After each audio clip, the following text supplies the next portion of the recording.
oleh saudari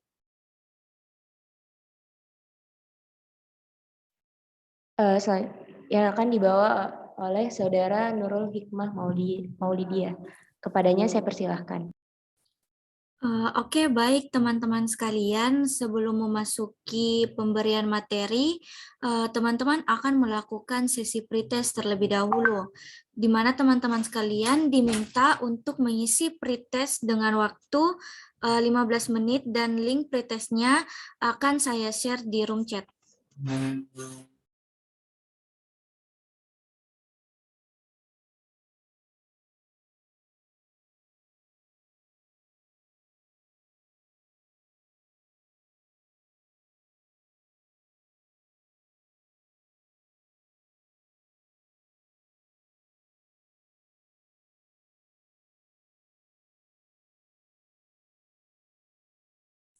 Teman-teman sudah boleh mengisi pretestnya.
Diingatkan kembali durasi pretestnya 15 menit.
Teman-teman, silahkan segera isi ya pretestnya. Terima kasih.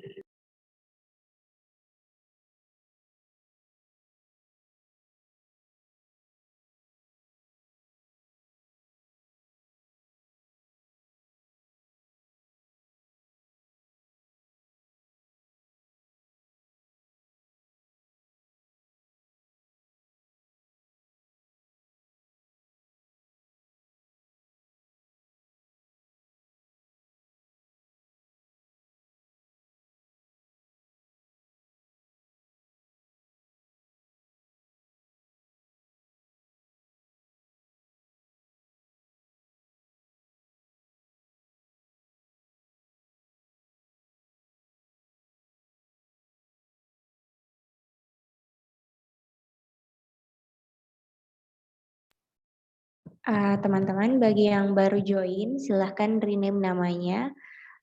Kemudian mengisi form pretest di room chat. Terima kasih. Dan silahkan on cam ya bagi yang bisa, bagi yang tidak terkendala oleh jaringan. Terima kasih.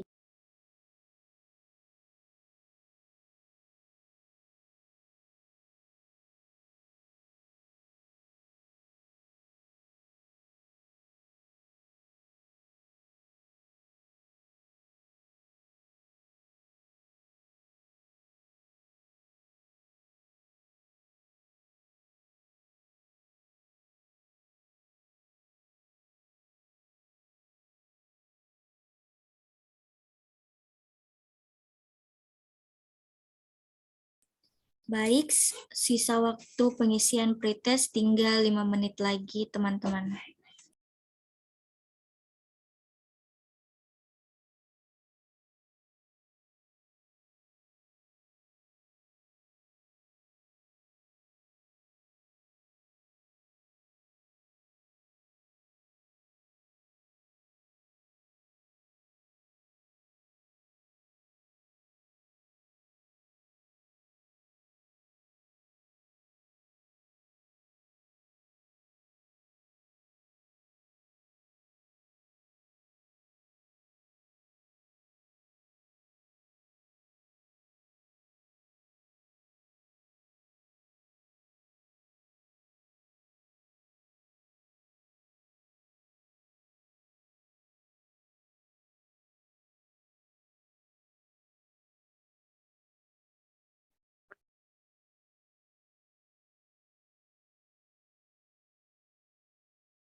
Ayo teman-teman silakan isi pretestnya, waktunya sisa tinggal semenit lagi. Terima kasih.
Baik, teman-teman, waktu pretestnya sudah selesai. Bagi yang belum submit, silakan di-submit sekarang. Terima kasih.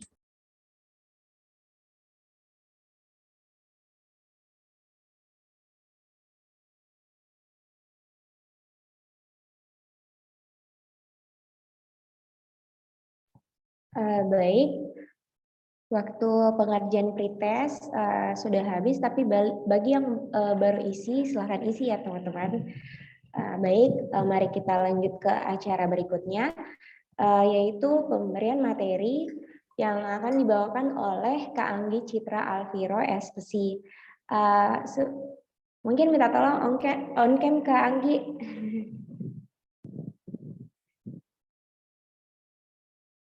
Halo semuanya, selamat pagi.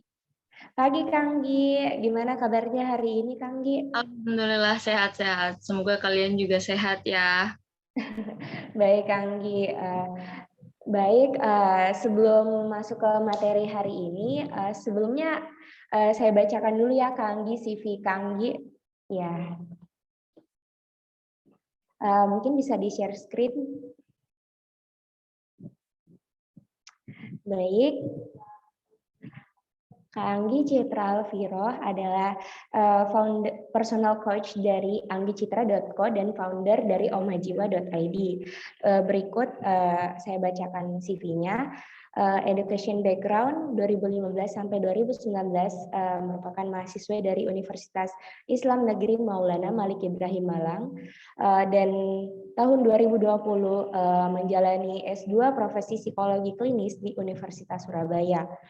Kemudian achievement yang didapatkan dari narasumber kami yaitu yang pertama Duta Lingkungan SMP Negeri 4 Probolinggo, yang kedua peserta Psiko-Debate Olimpiade Psikologi, yang ketiga narasumber pelatihan Public Speaking FEB Fakultas Ekonomi Bisnis Universitas Brawijaya 2018. Kemudian narasumber sosialisasi Smart Parenting KKM tahun 2019.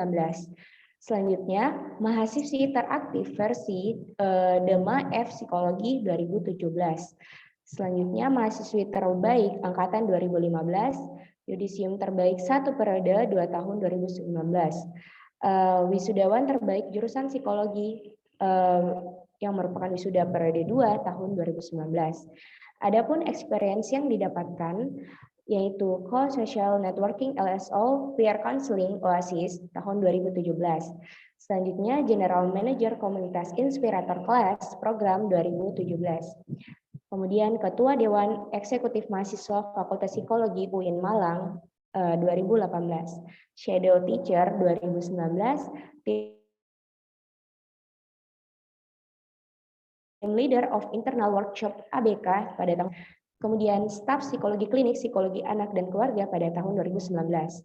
Selanjutnya asisten terapis ABK pada tahun 2019. CEO komunitas Omah Jiwa pada tahun 2020, personal coach skripsi, trainer leadership dan time management, kemudian founder anggicitra.co dan ifstore.id dan omahjiwa.id. Itulah CV dari pemateri kami yang sangat luar biasa.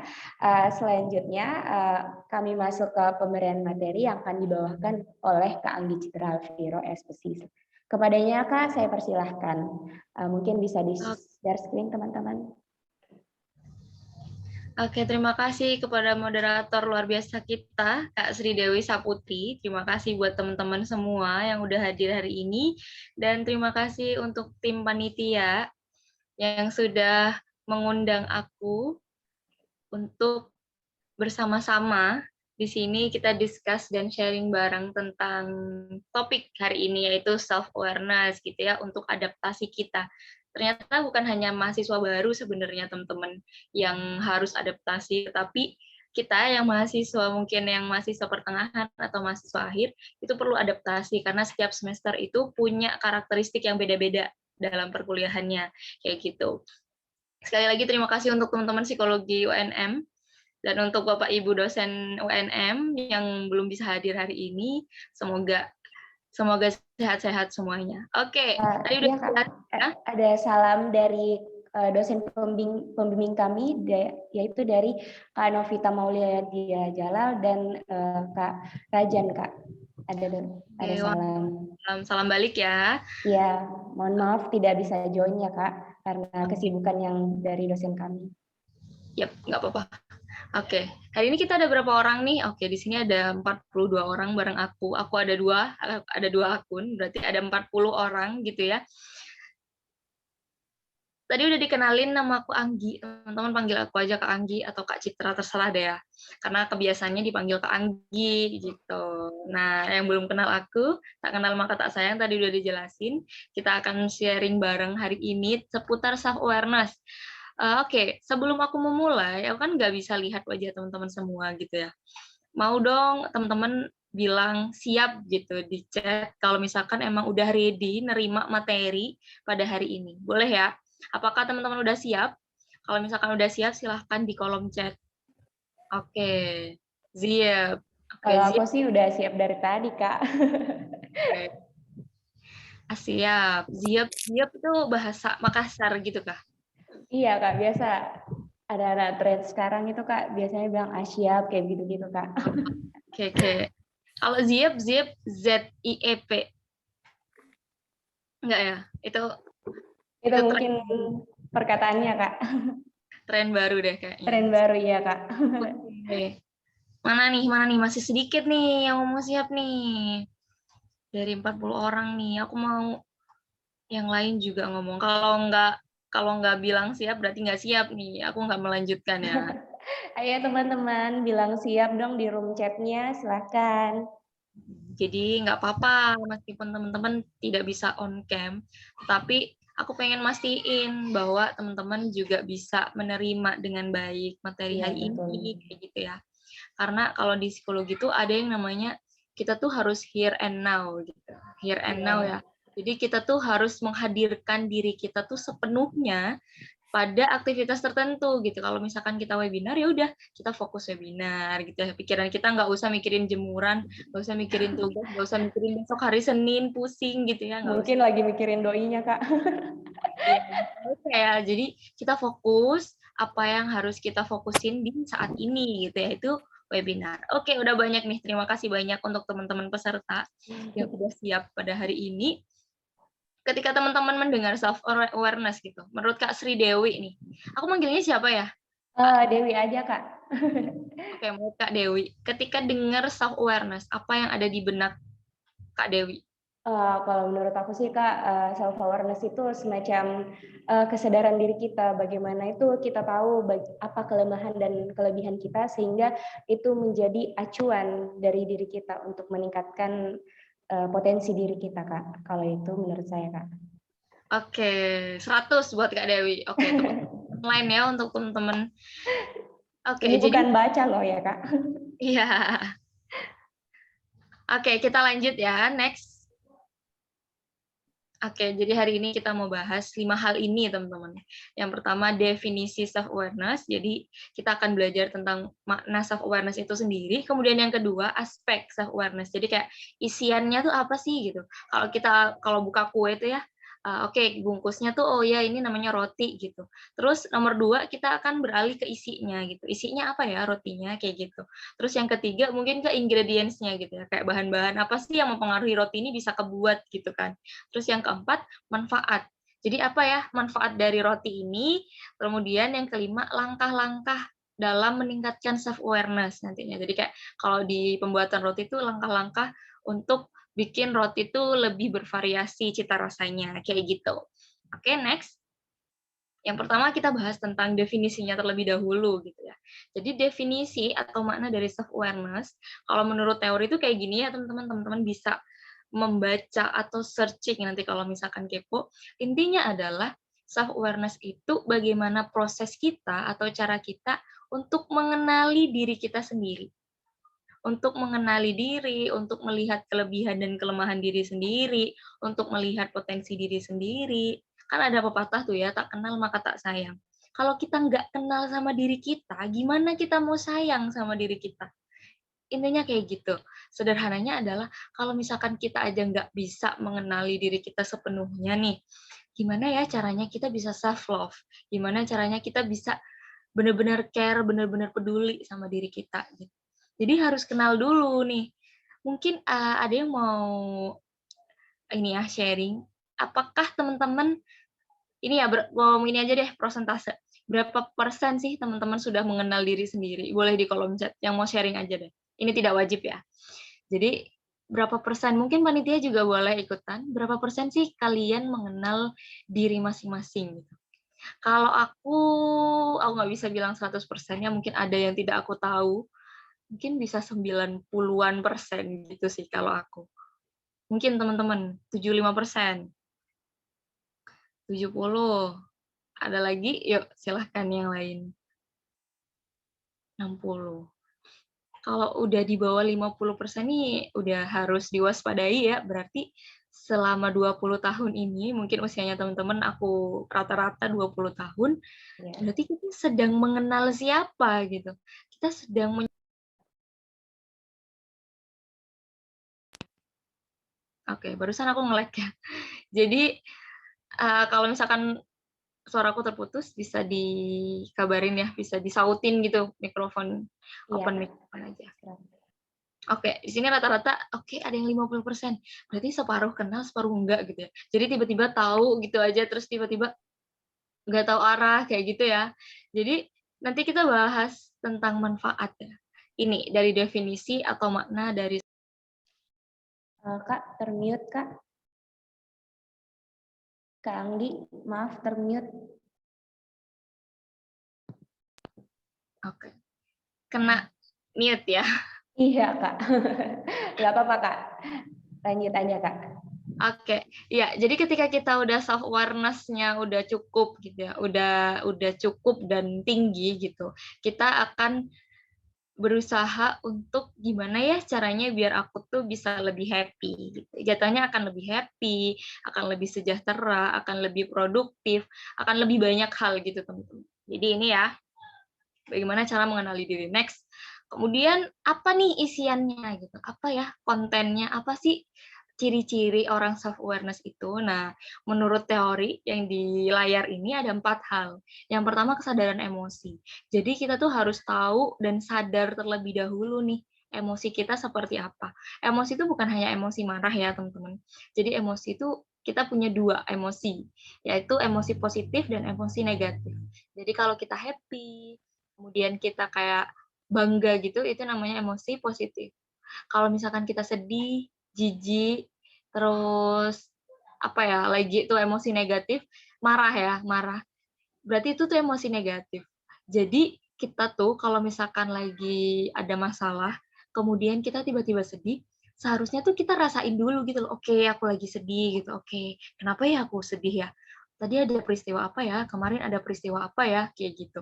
Baru kita bisa beranjak ke solusi gitu. Apa ya yang bisa aku lakuin supaya mood-ku itu naik lagi? Apa ya yang bisa aku lakuin supaya bahagia lagi gitu loh, supaya happy lagi, supaya nggak marah-marah lagi, supaya nggak tersinggung lagi kayak gitu. Karena dengan kesadaran emosi ini kita bisa mempengaruhi perilaku-perilaku kita gitu. Kalau misalkan kita emosinya udah negatif mulu gitu ya, marah-marah gitu ya, pastinya kita akan bawaannya perilakunya akan begitu gitu kan teman-teman. Mau ngapa-ngapain nggak mood, mau tidur aja capek, bangun tidur aja capek. Baru bangun tidur aja belum ngapa-ngapain udah capek gitu ya. Siapa yang sering kayak gitu? Ya aku pernah ya beberapa kali. Jadi belum ngapa-ngapain udah capek karena kita punya emosi yang negatif gitu teman-teman. Nah, emosi negatif ini yang harus diluapkan, yang harus dikeluarkan. Bisa dengan cara menulis, mungkin berolahraga, atau mungkin nyanyi, teriak-teriak kayak gitu, atau mungkin telepon temen gitu, curhat. Jadi, kita harus menyadari terlebih dahulu, kemudian kita gimana ya cara meluapkan emosi negatif ini, jadi biar nggak menghasilkan energi negatif gitu. Nah, kalau misalkan udah diluapin, udah lebih lega gitu, pasti kita akan lebih enak gitu buat melakukan aktivitas kayak gitu. Kemudian yang kedua konsep diri. Nah, konsep diri itu bagaimana cara kita memandang diri sendiri gitu. Kalau misalkan kita memandang diri sendiri itu sebagai orang yang negatif, teman-teman, maka kita juga perilakunya akan begitu gitu, akan terpengaruh. Ya misalkan, "Duh aku nih orangnya ini banget sih, kok nggak disiplin, kok nggak kayak orang-orang, kok nggak bisa ya, kok aku nggak bisa ya ngelakuin sesuatu yang luar biasa," misalkan kayak gitu. Kita udah memandang diri kita tuh negatif, kita punya konsep diri yang negatif. Otomatis kita juga akan gitu ya, males-malesan, ya udahlah kan aku emang orangnya nggak disiplin. Akhirnya memaklumi kenegatifan yang kita punya gitu. Padahal seharusnya kita harus punya konsep diri yang positif supaya kita bisa memberikan mindset positif sehingga perilaku kita juga akan positif kayak gitu. Karena semua masalah itu dari pikiran, teman-teman. Kalau pikiran kita oke, kalau pikiran kita positif, semuanya positif. Kalau dari pikiran kita udah negatif, ya gimana gitu ya, kita mau ngeluarin sesuatu aja energinya udah negatif kayak gitu. Kemudian yang ketiga ada yang namanya harga diri, self esteem bahasa Inggrisnya ya. Jadi harga diri itu bagaimana sejauh apa kita menghargai diri kita sendiri. Sejauh apa kita merasa bahwa diri kita tuh berharga. Ketika kita merasa diri kita nggak berharga, disitulah letak kita tuh bakal goyah kacau, teman-teman. Karena kita kayak nggak punya arah gitu. Kita kayak ngerasa kayak nggak ada gunanya gitu. Padahal sebenarnya setiap manusia yang hadir di dunia itu punya misi masing-masing. Setiap manusia yang hadir di dunia itu punya tujuan, punya alasan penciptaannya sendiri, dan kayak punya manfaatnya sendiri gitu loh teman-teman. Seburuk apapun yang ada di dunia itu pasti ada manfaatnya, nggak akan ada yang sia-sia. Gitu. Jadi ketika teman-teman ngerasa, kok aku gagal terus ya, gitu. Kayaknya aku nggak berguna, nggak berharga gitu. Padahal kita cuman gagal 10 kali loh dari 100 kali coba. Kita cuman gagal 5 kali dari 50 kali percobaan. Kita cenderung untuk melihat yang hal negatif gitu kan. Jadi dari 100 pencapaian yang kita udah punya tuh hilang tiba-tiba dengan 10 kali gagal. Tiba-tiba gagal gitu. Aduh, aku ini nggak berharga banget, nggak bisa ngapa-ngapain, bla bla bla gitu kan. Padahal cuman sekali loh gagalnya. Dari 100 kali kalian survive. Nah, itu. Jadi sejauh apa kita menghargai diri kita sendiri. Kemudian yang keempat adalah multiple self, diri yang berbeda. Jadi manusia itu kan cenderung nggak puas gitu kan. Jadi ketika kita self-aware, kita tuh berusaha buat mengenali keunikan. Karena setiap manusia unik kan ya teman-teman. Antara aku, Kak Dewi, Kak Maulia, Kak Umul nih yang tampil di layar aku nih, kita punya keunikan masing-masing. Setiap orang beda-beda, karena kita punya pengalaman yang beda, background keluarga yang beda, background pendidikan yang beda, lingkungan budaya yang beda, aku dari Probolinggo, teman-teman dari Makassar atau yang lainnya mungkin ya. Jadi ketika multiple self ini atau keberbedaan diri ini ada di diri kita kayak ngerasa meskipun orang lain punya kelebihan 100, kita ya tahu gitu loh, oke, aku kan unik gitu. Aku emang beda dari dia gitu. Meskipun ada 100 orang, kita ngerasa aja bahwa diri kita tuh unik. Sehingga kita nggak mudah insecure, kita nggak mudah nggak mudah menjudge diri sendiri yang negatif gitu. Kita akan lebih happy kayak apalah gitu ya, enjoy aja gitu. Apapun yang terjadi ya enjoy aja gitu. Aku punya keunikan sendiri kayak gitu. Next. Oke, kompetensi self awareness nih. Maksudnya kompetensi itu adalah kemampuannya. Kemampuan kita dalam aware, dalam menyadari diri sendiri itu menurut Goleman dan Chernis 2001 ini ada 3 hal gitu. Jadi emotional self awareness tadi ya, mengenal emosi, menyadari emosi, kemudian apa ya pengaruh emosi marah ini ke aku gitu. Kalau aku marah, oke, aku kayaknya begini-begini. Kalau aku sedih tuh aku harus begini-begini kayak gitu. Kemudian yang kedua adalah accurate self awareness, yaitu kita tahu kelebihan dan kelemahan kita gitu. Ada yang belum tahu potensinya? Ada yang masih bingung, "Aku galau sih, Kak, aku ngerasa salah jurusan. Aku kayaknya bingung deh nanti mau berkarir di mana. Aku kayaknya bingung, aku mau ngembangin passion-ku seperti apa." Ada yang masih bingung? Nanti bisa sharing ya. Nanti bisa sharing, karena ketika kita udah accurate self awareness ini, kita bisa mengenali kelebihan dan kelemahan, kita tuh bisa mengoptimalkan diri tuh. Kita bisa aktualisasi diri, kita bisa ngembangin potensi semaksimal mungkin. Misal kayak aku dulu emang dari aku sejak SMP, aku emang ikut organisasi gitu kan, ikut organisasi dan aku juga ikut beberapa kali perlombaan yang mengasah public speaking gitu. Jadi aku pengen deh passion-ku public speaking gitu. Nah, passion itu teman-teman, passion itu bukan hanya potensi, tetapi passion adalah potensi yang diusahakan. Jadi kita punya potensi, terus kita ngasah gitu ya. Kita mengasah, kita mengusahakan, kita berlatih, kita memberikan banyak pengalaman di potensi itu. Ketika kita punya potensi tapi kita nggak mengasah, berarti itu bukan passion. Itu cuman ya udah itu potensi kita, kelebihan kita gitu. Yang akan kita jadikan passion adalah hal yang emang pengen kita bangun sampai nanti gitu loh teman-teman. Jadi mungkin sekarang yang masih belum tergambar passion-nya apa, yang pengen digelutin gitu ya, silakan mungkin bisa setelah webinar ini mulai cari tahu gitu. Apa ya yang pengen aku jadikan sebagai passion. Mungkin yang suka public speaking, oke, nggak apa-apa. Berarti kalau misalkan teman-teman mau jadikan passion sebagai public speaking ini, nggak apa-apa. Kalau misalkan suka nulis, aku suka nulis sih, Kak, cuman selama ini ya aku nggak terlalu gitu kan dalam menulis gitu. Kalau misalkan menulis emang pengen dijadikan passion, berarti harus dilatih. Dilatih sampai teman-teman jadi expert gitu loh. Karena mending satu orang dengan satu expert daripada teman-teman itu punya 10 potensi tapi setengah-setengah gitu. Jadi ketika misalkan kalau misalkan kita mau undang moderator, kita ke siapa ya? Oke, ada nih expertnya nih Kak Dewi misalkan kayak gitu. Jadi kita punya keunikan dari expertise-nya kita masing-masing gitu. Kemudian selanjutnya percaya diri, self confidence. Kalau kita udah kenal sama diri kita, ya kita akan percaya diri gitu teman-teman. Bukan sombong ya, tetapi kita kayak pede aja gitu. Misalkan disuruh tampil karena kita udah tahu kemampuan kita di bidang ini ya, public speaking misalkan di depan umum. Jadi ketika aku ngomong kayak gini, aku berusaha untuk percaya diri. Kan kelihatannya orang yang nggak percaya diri itu kayak, "Duh jangan deh, jangan aku," kayak gitu.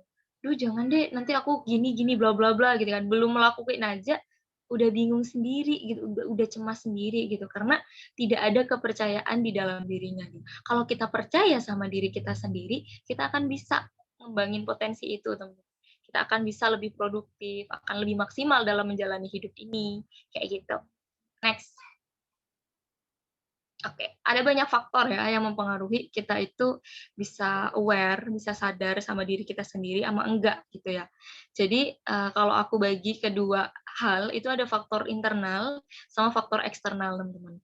Nah faktor internal tuh bisa jadi dari kepribadian kita, karakteristik kepribadian kita. Kan ada tuh yang introvert, ekstrovert, kayak gitu-gitu ya. Jadi itu mempengaruhi beberapa persen gitu ya, teman-teman. Kemudian adanya kemauan atau motivasi. Kalau kita nggak pernah punya motivasi untuk mengenal diri, kayak misal 100 orang pun ngomong, ayolah kamu kenalin dirimu sendiri, coba deh nanti kamu cek kelebihan kelemahan kamu apa. Tapi kita nggak punya kemauan. Kayak apa sih? Nggak penting. nggak penting sih aku mengenali diriku. Nah, kalau kita ngerasa nggak penting atau ngerasa nggak punya motivasi, ya agak susah gitu ya teman-teman untuk self awareness kayak gitu. Itu dari diri sendiri gitu ya. Kemudian dari lingkungan eksternal, dari faktor eksternal itu bisa jadi dari lingkungan budaya di sekitar, kemudian pola-pola asuh yang diterapin di keluarga, pola komunikasi di keluarga, kemudian sistem nilai adat dan budaya ini ya yang di layar, kemudian bagaimana orang lain memandang kita, itu sangat mempengaruhi self awareness. Kadang tuh kita terpengaruh sama omongan orang gitu kan.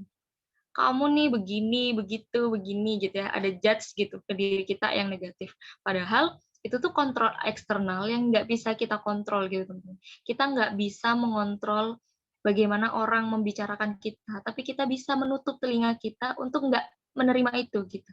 Jadi yang bisa kontrol itu diri kita sendiri. Jadi kita tinggal memilih, kita tetap mau dengerin dia, atau kita mau dengerin diri kita sendiri, gitu teman-teman. Kita mau bergantung dengan dia, atau kita mau bergantung dengan kita sendiri. Kayak gitu. Karena 24 jam kita nggak akan sama dia. Dia nggak tahu kita 24 jam gitu teman-teman. Yang tahu kita 24 jam ya kita sendiri. Jadi yang bisa nyelesain itu kita sendiri sebenarnya. Gitu. Nah, di sistem nilai ini kayak ini ya, maksudnya takwa kepada Tuhan itu faktor religi ya teman-teman. Faktor religi, pola religi yang diterapin di keluarga itu seperti apa, di pendidikan, di sekolah, kemudian di perkuliahan itu seperti apa, itu mempengaruhi bagaimana kita aware ke diri kita, kayak gitu. Oke, next.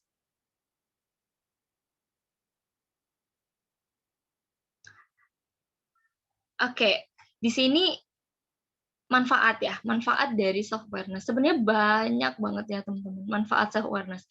Ada yang kita sadarin, ada yang nggak kita sadarin. Kalau yang kita sadarin tuh yang paling logis banget adalah, oke, kalau kita kenal, kita sayang sama diri kita gitu. Kalau kita sayang, kita bisa mengembangkan potensi dengan baik gitu kan. Tetapi ada yang lebih besar adalah ternyata kalau misalkan kita aware sama diri kita akan lebih baik gitu dalam berelasi dengan sosial gitu. Ada banyak orang yang ngejudge satu sama lain atau yang sering membuli gitu ya teman-teman. Terkadang mereka itu belum mengenali diri mereka sehingga mereka itu melakukan pelampiasan istilahnya kayak gitu, kemudian untuk membuli orang lain, untuk mencari perhatian orang lain kayak gitu. Karena sebenarnya dia tuh bingung sama dirinya sendiri. Gitu. Nah, semoga di sini nggak ada yang kayak gitu. Jadi ketika kita udah bisa memahami diri kita sendiri, kita bisa memahamin orang lain. Kalau kita berusaha untuk memahamin orang lain, padahal diri kita belum paham sama diri sendiri, itu akan sulit, teman-teman. Jadinya people pleaser gitu ya, teman-teman. Jadi kayak maunya membahagiakan semua orang. Padahal kewajiban kita tuh bukan membahagiakan semua orang, tapi berusaha untuk lebih baik untuk diri sendiri dan orang lain. Itu kenapa kalau misalkan di psikologi itu gangguan-gangguan itu yang udah merugikan diri sendiri dan orang lain itu benar-benar dijadikan apa ya, garis merah gitu loh. Berarti ini harus ada terapi, harus ada perlakuan untuk ini ya, merubah perilaku, modifikasi perilaku agar perilaku ini tidak bertahan. Supaya dirinya itu tidak menyakiti dirinya sendiri dan orang lain lebih banyak. Kayak gitu. Kemudian yang kedua, ternyata bisa mampu menyusun tujuan hidup dan karir. Ini ya teman-teman yang menurut Sani 2009 ya. Kalau bingung Kak Anggi baca yang mana kayak gitu ya.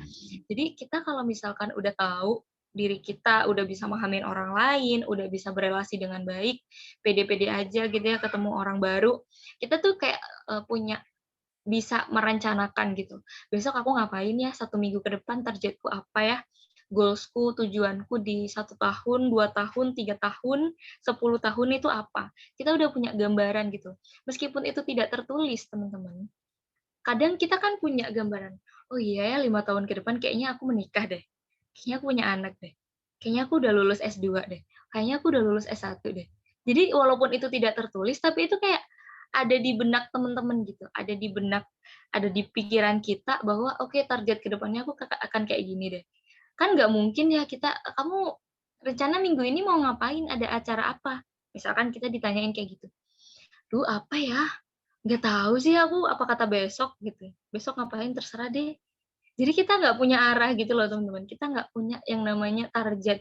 Kita nggak punya yang namanya tujuan. Karena bisa jadi mungkin kita nggak tahu sebenarnya aku ini lagi ngapain, kuliahku ini tujuannya apa, jurusanku ini mempelajari apa, efek buat diriku ini apa, gitu. Jadi sebegitu besarnya efek self awareness teman-teman. Gitu. Jadi kita harus bersyukur masih dikasih kesempatan untuk belajar ini bareng-bareng di hari ini. Dan teman-teman semoga bisa terapin ini dengan baik nantinya. Kemudian manfaat selanjutnya ini ya berelasi dengan orang lain sama yang pertama. Kemudian yang keempat mampu memahami nilai-nilai keberagaman. Jadi maksudnya itu karena kita udah memahami orang lain, kita tuh punya toleransi yang tinggi gitu loh teman-teman. Kita nggak rasis, kita nggak beda-bedain agama A, agama B, kemudian suku A, suku B, kota A, kota B, kampus A, kampus B. Kita nggak perlu ngebedain itu. Karena kita ngerasa setiap ketemu orang baru, kita kayak belajar gitu loh, belajar hal baru. Kemudian kita berusaha buat, oh ternyata orang ini tuh kayak gini ya. Oh ternyata kalau di kampus A tuh kayak gini ya culture-nya, budayanya gitu. Jadi kita bisa aja mengimitasi atau mengambil pelajaran dari hal tersebut kayak gitu. Kemudian selanjutnya dapat menjadi pemimpin untuk orang lain. Sebelum memimpin orang lain, kita memimpin diri sendiri. Ada yang namanya self leadership. Jadi kalau misalkan kita bisa self awareness, kita bisa self leadership ya sampai belibet. Jadi kalau misalkan kita bisa self awareness, kita bisa self leadership, teman-teman. Kalau misalkan kita mengenal diri sendiri, maka kita bisa nih mimpin diri sendiri. Kenapa leadership itu jadi penting buat diri sendiri? Karena kita nggak bisa ya teman-teman, orang lain minta A terus kita menjalani A. Orang lain minta B, kita jalanin B. Orang lain minta C, kita jalanin C. Kita harus punya kontrol.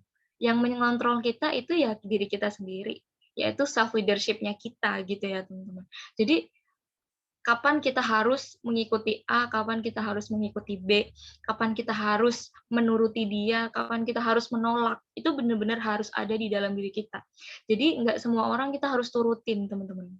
Dan nggak semua masukan itu bisa kita jalanin. Karena posisinya kan beda ya. Si dia itu mungkin udah pernah mengalami problem itu, kemudian kita belum gitu. Ketika dia ngasih saran, kita bisa mengikutin, kita bisa menolak gitu ya. Menolaknya dengan cara baik. Oke, maaf ya, mungkin aku nggak bisa kalau untuk saat ini, misalkan kayak gitu.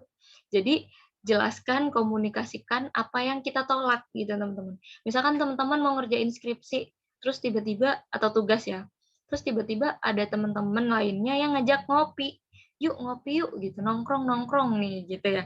Terus teman-teman padahal udah punya jadwal di hari itu buat ngerjain tugas gitu ya. Karena teman-teman nggak aware, nggak bisa memilah mana prioritas yang baik buat teman-teman saat itu, maka teman-teman ya udahlah, aku tinggal aja ngerjain tugasnya, aku memilih nongkrong kayak gitu kan. Padahal teman-teman udah punya tujuan nih, deadline-nya udah 2 hari misalkan kayak gitu. Jadi kalau kita bisa aware, kita tuh bisa self leadership, kita bisa ngontrol, kita bisa ngelit ya, kita bisa mimpin diri kita mau milih yang mana ya, pilihan mana yang bakal kita lakuin kayak gitu. Kemudian selanjutnya akan meningkatkan produktivitas, itu pasti. Ketika kita udah ini ya mengalami penurunan dalam produktivitas teman-teman, atau mungkin sedang mengalami gejala-gejala yang teman-teman tuh mengurung diri, kemudian ini ya merenung 2 minggu gak habis-habis, kayak sedih berkepanjangan, kemudian jadinya kayak mau kerja nggak bisa, mau belajar nggak bisa, mau ngerjain tugas nggak bisa. Berarti teman-teman harus waspada, harus aware sama diri teman-teman. Berarti ada yang salah nih dalam diri aku. Ada yang keliru nih, ada hal yang harus dilurusin lagi nih.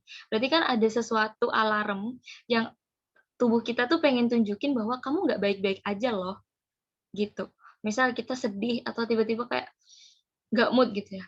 Sebenarnya tubuh kita tuh punya alarm untuk kamu tuh lagi gak baik-baik aja, sadar gitu. Jadi tubuh tuh punya cara sendiri buat menunjukkan ke diri kita tuh lagi gak baik-baik aja. Tiba-tiba capek gitu ya. Itu kenapa kalau aku ke teman-teman tuh selalu bilang, kalau capek, istirahat. Kalau ngantuk, ya tidur, bukan minum kopi. Gitu. Jadi kita harus tahu tubuh ini punya porsi apa gitu teman-teman. Karena tubuh juga butuh keseimbangan gitu ya. Nggak mungkin kita forsir tubuh kita tuh 24 jam untuk kerja. tubuh juga perlu rehat, perlu istirahat, perlu refreshing, otak juga seperti itu. Jadi ketika teman-teman dalam aktivitas yang membosankan, terus tiba-tiba nanti banyak tugas gitu ya, ini ada yang maba atau mungkin yang non-maba, banyak tugas, terus tiba-tiba jenuh dan capek kayak gitu ya. Kalau capek istirahat, jeda sebentar. Kasih waktu buat diri sendiri ini istirahat. Kasih waktu buat diri sendiri ini merefleksikan apa yang sudah dilakukan selama 1 minggu ini gitu. Itu kenapa ada yang namanya weekend, teman-teman. Coba bayangkan 1 bulan tuh weekday semua, nggak ada liburnya. Bayangkan 1 bulan tuh nggak ada tanggal merah, teman-teman. Bayangkan. Jadi kayak teman-teman tuh full gitu ya kuliah, full ngerjain tugas, full nggak ada istirahatnya. Itu kenapa dikasih jeda Sabtu Minggu untuk istirahat. Nah, ternyata teman-teman istirahat dipakai untuk yang bermanfaat, ikut webinar kayak gini. Ini bukan hal yang ini ya teman-teman. Ada cara orang buat beristirahat macam-macam. Ada yang ngopi, itu istirahatnya dia. Atau mungkin ada yang tidur. Aku lebih baik tidur aja deh daripada ngopi, keluar liburan bla bla bla gitu kan. Ada yang liburan, jalan-jalan. Ada yang me time, iya benar. Me time di kamar, nonton film, nonton drakor, nonton ini ya sekarang tuh kan banyak ya aplikasi-aplikasi film kayak gitu. Nah, itu ada yang kayak gitu itu udah jadi hiburan buat dirinya untuk istirahat gitu. Ada yang malah diskusi itu hiburan buat dia. Ada yang malah kayak gini webinar itu jadi hiburan dan jadi hal yang membahagiakan gitu buat dirinya. Karena aku beberapa kali kayak random gitu teman-teman. Kayak kalau misalkan emang aku lagi suntuk, aku berusaha buat cari tahu apa ya yang bisa balikin mood aku gitu. Misal nonton atau mungkin nyanyi gitu ya, dengerin musik, kemudian teriak-teriak di kamar sendiri gitu ya. Teriak-teriaknya nggak teriak-teriak yang gimana ya teman-teman. Kemudian kadang aku juga butuh ngobrol sama orang gitu. Jadi kayak misal kadang kita kan udah kelamaan di rumah ya. Kalau aku online ya teman-teman kuliahnya. Kalau teman-teman mungkin offline gitu ya. Udah mulai offline ya? Udah Kak, tapi nggak semua Kak. Oh, oke, PTM gitu ya, terbatas gitu. Jadi teman-teman mungkin kayak karena udah lama nggak ketemu orang kayak aku, kayak nggak bisa discuss kayak dulu S1, dulu kan offline selama 4 tahun. Jadi aku kayak mencari-cari gimana ya caranya biar discuss sama orang. Jadi itu kayak hiburanku gitu loh untuk ngobrol, sharing sama orang gitu. Jadi teman-teman harus mengenali tubuh ini butuh hiburan seperti apa gitu. Kalau kita udah benar-benar memahami, kita tuh kayak nggak masalah gitu loh teman-teman. Diterjang 100 masalah tuh kita tahu aja gimana cara menghibur diri gitu. Kemudian yang terakhir nih dapat meningkatkan kontribusi pada perusahaan, masyarakat, dan keluarga. Ini maksudnya adalah kita bisa kontribusi sama lingkungan sekitar kita gitu teman-teman. Kalau kita di sekolah, ya kita sekolah dengan baik. Kalau misalkan kita kuliah dengan baik, ngerjain tugas. Kalau misalkan kita di organisasi, kita tetap organisasi.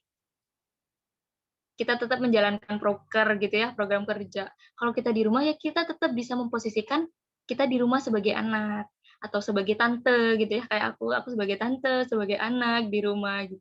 Jadi ini tuh istilahnya kita tuh bisa adaptasi. Jadi ujung-ujungnya adalah kita bisa beradaptasi dalam situasi dan kondisi apapun. Meskipun kondisi pandemi, kita tetap bisa adaptasi. Oke, gimana ya caranya aku bisa belajar walaupun nggak ketemu teman-teman? Kita bisa cari tahu. Kemudian ketika kita udah PTM kayak gini, kadang kan bosan ya, kan udah kelamaan di rumah, terus tiba-tiba disuruh ke kampus, males banget. Biasanya kan kalau kuliah pagi-pagi, tuh langsung bangun, cet, gitu, udah. Iya Pak, selamat pagi Pak. Baik Pak, terima kasih Pak. Terus off cam, kayak gitu. Itu kan biasanya kayak gitu tuh, ada beberapa mahasiswa yang kayak gitu. Nah, tapi ketika offline kayak gini kan agak susah ya, teman-teman harus mandi, harus touch up gitu ya, make up buat yang cewek-cewek, yang cowok-cowok pakai parfum bla bla bla, parfumnya habis. Padahal kalau kuliah online tuh parfum habis nggak masalah gitu ya. Tapi kalau kuliah offline, jadinya kayak bermasalah semua gitu yang habis-habis gitu kan. Nah, jadi tapi tetap ketika kita punya self awareness, kita bisa menyeimbangkan, kita bisa beradaptasi dengan situasi itu. Kayak ya udah deh, nanti aku jualan ini aja deh biar dapat duit lebih. Nanti biar bisa beli parfum gitu. Jadi kayak ada aja ide buat kita tuh adaptasi gitu. Dan banyak lagi manfaat lainnya yang teman-teman bakal rasakan nanti. Oke, next.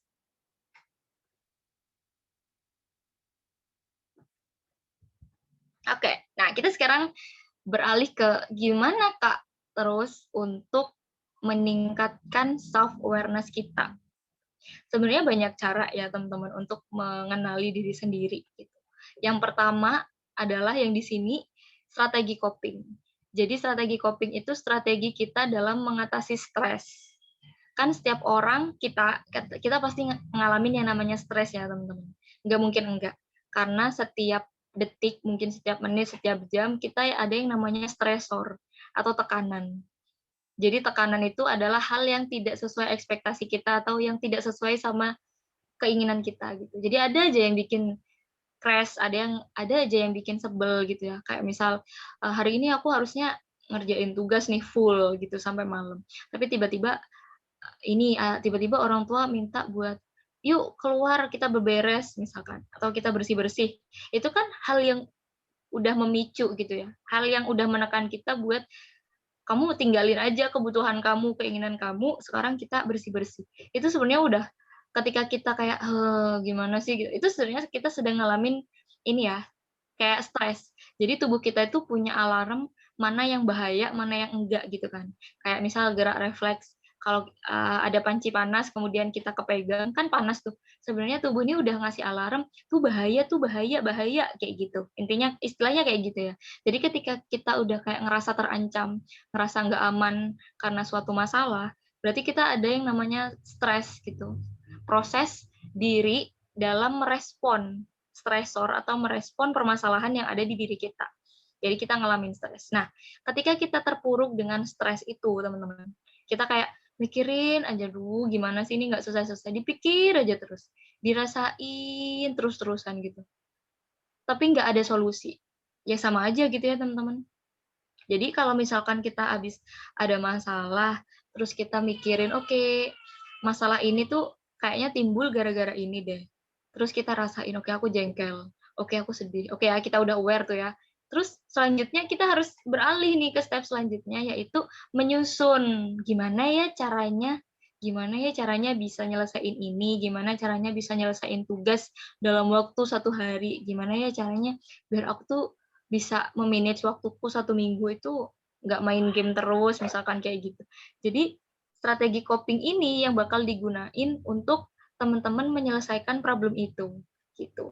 Nah, kalau di teori itu ada dua strategi coping teman-teman. Yang pertama itu strategi emotion gitu ya. Jadi kita itu meredakan emosi dulu, yang misalnya kita jengkel, marah-marah gitu, terus kita redain dulu nih. Oke, kita pakai relaksasi, kita tarik nafas, buang nafas, terus kayak nenangin diri dulu, oke, aku tenang dulu, gak boleh cemas, bla bla bla gitu ya.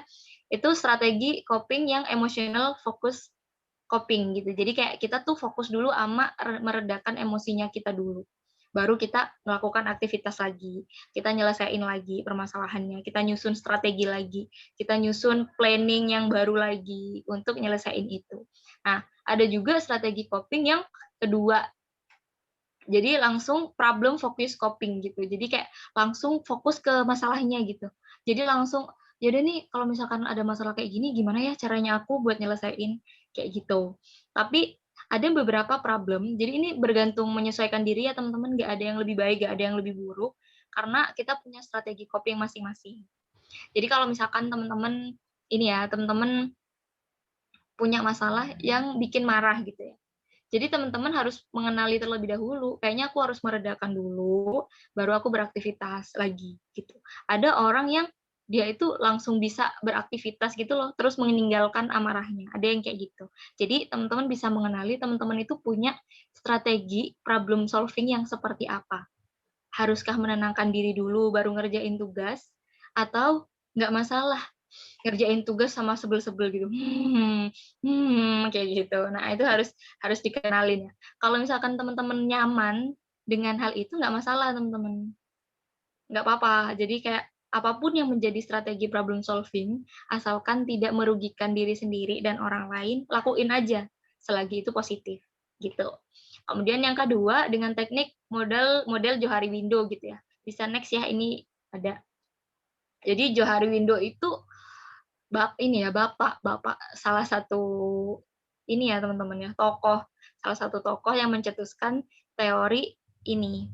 self awareness gitu ya, untuk melihat bahwa kita tuh bisa mengenali diri kita tuh dari 4 area ini kayak gitu. Jadi kita tuh sebenarnya punya 4 area ini, teman-teman. Teman-teman lihat yang kotak pertama itu open area. Jadi open area itu kita tuh tahu diri kita itu seperti apa dan orang lain tuh juga tahu kita tuh seperti apa. Jadi kayak orang tuh udah ketahuan gitu loh. Misal, ini anak ini pemarah nih gitu, sensitif misalkan gitu. Dan kita tahu, iya aku emang sensitif orangnya gitu. Jadi ya udah ya itu emang terbuka gitu. Yang menjadi problem adalah ketika yang ini ya, yang blind spot ini. Jadi kita ini nggak tahu, tapi ternyata orang lain tuh tahu gitu loh. Kamu itu loh orangnya kurang tegas gitu. Tapi kita kayak denial gitu loh teman-teman. Kayak ngerasa enggak kok aku udah tegas gitu. Padahal orang lain melihat kamu itu nggak tegas gitu. Nah, yang harus kita fokusin adalah kita cari tahu nih yang orang lain tahu tapi kita nggak tahu dengan cara nanyain, evaluasi diri tentang oke ya oke mungkin bisa dibantu untuk Maaf, Nurul Ikra, silahkan mute.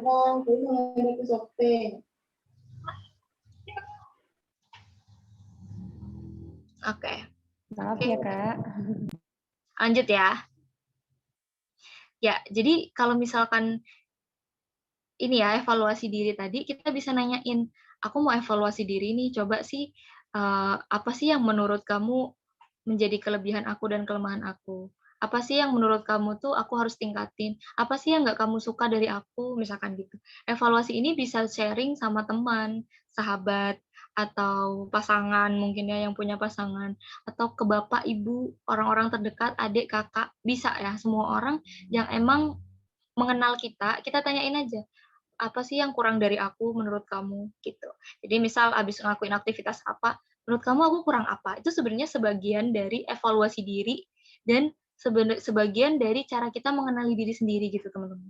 Jadi kan ada tuh misalkan kita nanyain orang, tapi ada juga Kak, ada kasus yang kayak gini. Ada juga Kak teman aku yang ditanyain malah bercanda.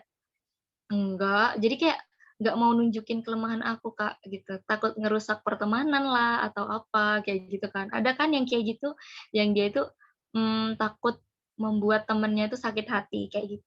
Tapi kita bisa komunikasikan itu baik-baik dengan ini ya, dengan cara yang tepat. Misal, nggak apa-apa kok kalau misalkan aku emang ada hal yang negatif, evaluasi aku gitu.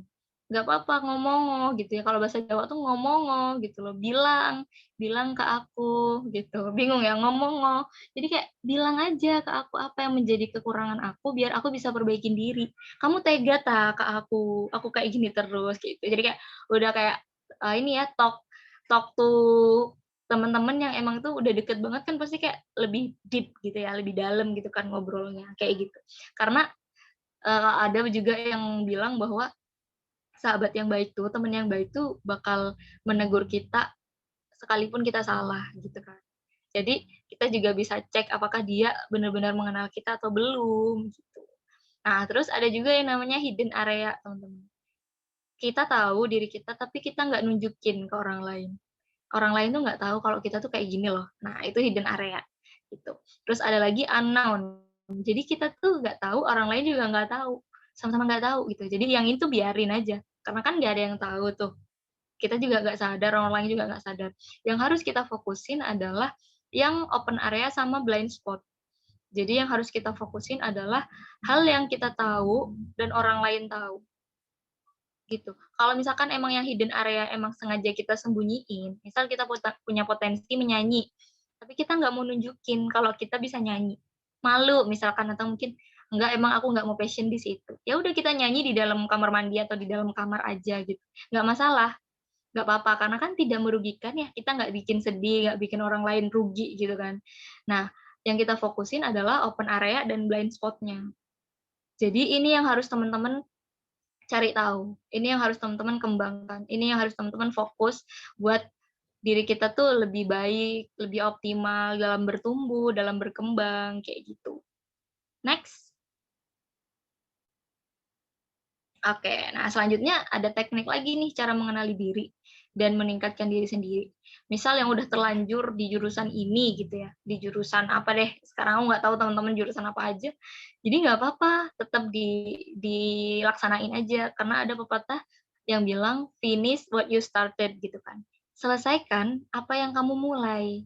Kalau kamu memulai untuk memilih berkuliah, selesaikan dengan baik. Kalau misalkan aku memilih untuk bekerja, selesaikan dengan baik kayak gitu. Karena kalaupun ngerjain tugas atau skripsi, mungkin dosen-dosen sering bilang bahwa skripsi yang bagus adalah skripsi yang selesai, gitu ya, bukan skripsi yang sempurna, gitu. Begitupun juga tugas, tugas yang bagus bukan tugas yang sempurna, tapi tugas yang diselesaikan, gitu teman-teman. Gimana teman-teman bisa bagus kalau teman-teman nggak mau nyelesain, gitu kan. Nah, sama halnya kayak gitu. Nah, kalau misalkan udah terlanjur, kita analisis aja pakai analisis SWOT namanya. Jadi kayak kita lihat strength-nya, weakness-nya, opportunities-nya, threat-nya itu apa. Kekuatan kita apa sih di jurusan ini misalkan gitu. Potensi kita apa? Misal mata kuliah apa sih yang paling aku suka di sini gitu, yang paling aku bisa. Yang paling aku bisa, oh aku tuh bisa banget statistika misalkan kayak gitu. Atau bisa banget matematika misalkan kayak gitu. Tulis aja. Oke, aku kekuatannya di matematika, kelemahannya aku tuh di bahasa misalkan. Jadi kayak aku tuh agak susah buat merangkai kata-kata. Ya ditulis aja. Misal susah bahasa Inggris gitu ya. Susah begini, susah begini. Tulis aja kelemahannya. Terus peluangnya apa? Peluangnya adalah aku punya nih teman-teman yang bisa bahasa Inggris. Jadi kalau misalkan aku ada tugas bahasa Inggris, aku minta tolong mereka kayak gitu untuk cross check apakah pengerjaanku benar atau enggak. Atau mungkin peluangnya adalah, oh aku punya dari segi finansial cukup untuk ini ya les bahasa Inggris. Jadi aku mau les aja deh. Nanti hasilnya solusinya kayak gitu. Terus ancamannya apa? Ancaman tuh kayak ini ya teman-teman, kayak tantangan ke depan untuk menggapai apa yang kita inginkan tuh apa aja sih gitu. Misal, aku tuh males banget gitu, tulis aja ancamannya adalah sering mut-mutan, misalkan kayak gitu. Atau ancamannya adalah teman-teman sering ngajak ngopi, itu ancaman ya, sering ngajak nongkrong. Teman-teman tidak support, misalkan kayak gitu. Atau teman-teman sering ngajak bercanda padahal pada saat itu ngajak kelompokan buat belajar bareng, tapi ngajaknya rujaan gitu ya. Kalau bahasa Jawa tuh rujaan itu loh teman-teman, tahu nggak sih? Jadi makan rujak gitu kalau di Jawa tuh namanya rujaan, rujaan gitu. Jadi kayak gitu. Jadi teman-teman bisa analisis dari kelebihan, kelemahan, terus kayak ancaman-ancaman apa sih yang bakal ada di ke depan kayak gitu. Nah, nanti self awareness ini juga bisa dipakai, analisis SWOT-nya ini bisa dipakai buat teman-teman kalau misalkan mau buka bisnis, mau buka ini ya, mau kuliah lagi atau mau buka ini ya, nanti kalau misalkan teman-teman mau membuka perusahaan gitu atau membuat organisasi, komunitas kayak gitu. Ini bisa digunakan gitu. Jadi ini bermanfaat banget sih untuk kenalin diri dan kenalin orang-orang di sekitar kita gitu. Oke, ini udah terakhir ya? Iya, Kak. Oke, sekarang aku mau main menti.com deh. Tunggu sebelum Kak. Untuk selanjutnya itu mungkin ada teman-teman yang ingin bertanya kepada Kak Anggi. Silahkan raise hand. Boleh ya, Kak? Boleh. Ini aku boleh ini dulu nggak? Apa, Kak? Kenapa, Kak? Mungkin Kak setelah bertanya baru menti, Kak. Oke. Oke, makasih Kak. Kembalikan ke moderator. Terima kasih. Iya, baik teman-teman sekalian, jika ada yang ingin bertanya kepada Kak Anggi, silahkan raise hand ya teman-teman sekalian. Nah, silahkan raise hand.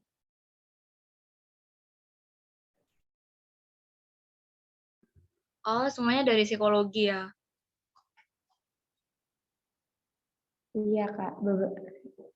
Oh, tapi lintas angkatan gitu ya? Oke. Iya Kak, betul. Kita semua sama, anak psikologi, aku juga. Ya Kak, sudah ada yang bertanya Kak. Ini sistemnya Kak, boleh bertanya baru Kakak menjawab atau gimana Kak? Boleh. Oh iya. Ya, kepada Saudara Muhammad Nur Fadli, silahkan untuk bertanya kepada Kak Anggi. Terima kasih Kak atas kesempatannya. Saya mohon maaf atas off cam karena jaringan kurang mendukung. Jadi Kak, saya ingin bertanya, bagaimana cara kita mengatur time management kita Kak? Karena biasa ada kesibukan yang tak bisa kita atau hal-hal yang tidak bisa kita atur sehingga time manajemennya kita berkurang. Terus Kak, gimana caranya kita melanjutkan apa yang kita sudah kerjakan, karena biasa itu Kak, mood itu berubah-ubah. Jadi saya minta sarannya Kak atas jawabannya. Terima kasih Kak. Oke, terima kasih Muhammad Nur Fadli ya. Terima kasih. Ini angkatan 2021 ya? Iya, Kak. Iya, 2021 berarti 6 tahun di bawahku ya. Dan 2015. Iya, Kak. Udah jauh banget, ya ampun. Iya. Oke, dia Apalagi, Kak. Iya, silakan Kak. Mau jawab? Oke, terima kasih. Terima kasih untuk pertanyaannya ya Kak Fadli. Jadi, gimana caranya biar kita tetap stabil gitu kan, konsisten dalam melakukan sesuatu gitu. Yang pertama set goals dulu. Lihat tujuannya dulu. Kita tuh tujuannya mau kemana. Biasanya tuh yang naik turun, emosinya naik turun atau motivasinya naik turun tuh kadang tuh tujuannya masih ngeblur gitu loh. Masih ngambang. Kayak tujuannya misal, tujuan kuliah di psikologi apa? Kayak aku dulu, tujuan aku kuliah di psikologi, aku pengen jadi psikolog memang. Aku pengen ngejar psikolog, gitu. Nah, teman-teman ini apa gitu tujuannya? Itu harus benar-benar ditata dari sekarang. Yang mungkin yang masih bingung, mungkin masih karena masih kuliah ya teman-teman, masih kuliah di S1, ayo kita belajar buat ini bareng-bareng, membangun tujuan gitu. Membangun tujuan, aku nih sebenarnya kuliah psikologi ini buat apa? Aku nih kenapa kuliah psikologi, kenapa aku harus bertahan sampai sejauh ini gitu. Jadi tujuannya di setting dulu gitu, tujuannya harus dipastiin dulu apa. Kalau misalkan tujuannya udah jelas, kita kayak pasang target gitu kan teman-teman.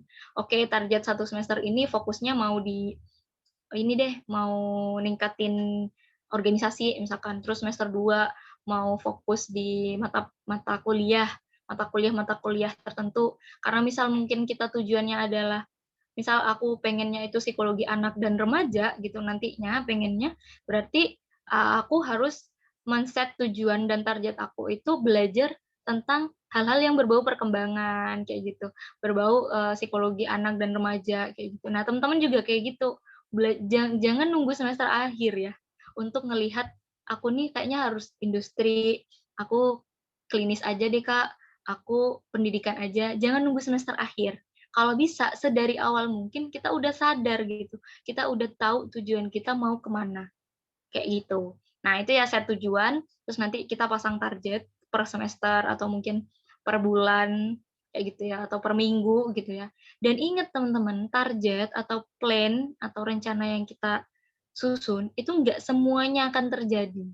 Nggak harus semuanya terjadi. Jadi kita nggak boleh memaksakan keadaan atau memaksakan lingkungan atau situasi untuk ini tuh harus terjadi kayak gini gitu. Ini tuh harus begini kayak gitu. Jangan. Tetapi kita tetap pasang plan tapi kita tahu resikonya.